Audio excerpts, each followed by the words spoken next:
one area that's particularly important is the benefits for consumers.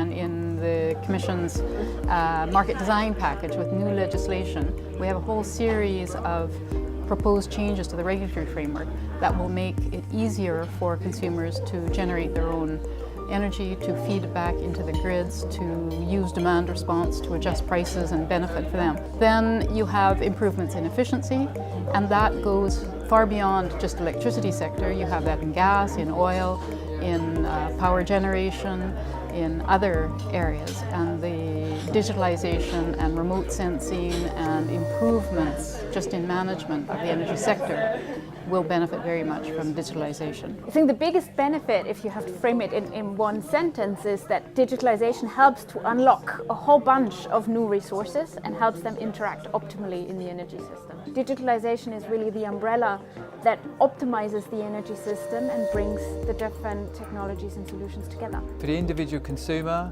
you can either save some money from their bill. By around 2030, we think that a customer with flexibility will be paying 25 to 30% less than a customer without flexibility.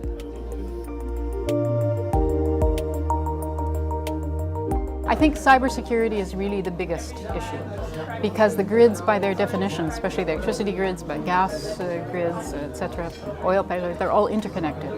And so, particularly in the electricity sector, if you have an attack on a grid, unless it's very well organized and can be shut down and closed off here and there in different areas to stop the problem, and there are good cyber security defenses on those systems, you can potentially create a lot of havoc. I think the main challenges that remain, cybersecurity is a big one that we need to continue working on at all levels, whether it's about the device level or whether it's about the system level. Complexity in terms of how to set the right market frameworks, how to send the right signals. For an efficient system, it's clear that both suppliers and consumers need to receive a signal of what is the value of energy, what's the value of flexibility at any given moment. The complexity is the biggest problem to be overcome. Most important people that you need to get on board with this is customers, is end user customers.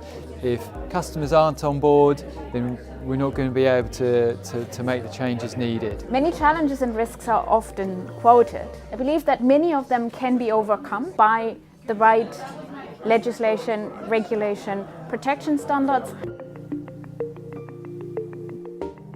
By having better digital tools in the electricity sector, we will also be able to introduce and integrate better renewables. Solutions are out there. We need to get moving on implementing them. Digitalization helps unlock the different new solutions that we have. It's the decentralized renewables, whether it's storage, whether it's demand response and consumer interaction. These are solutions that digitalization helps to come into the system, sell to the system, but also to interact optimally and efficiently. Decarbonisation, yes, it's an important end goal, but if we had decarbonisation and people's lights were going out every 5 minutes, then that just wouldn't be acceptable, an acceptable customer experience. So we also have resilience, it's important in there, cost as well, and also fairness of supply to everyone. But no, we can't decarbonise without digitising the energy sector.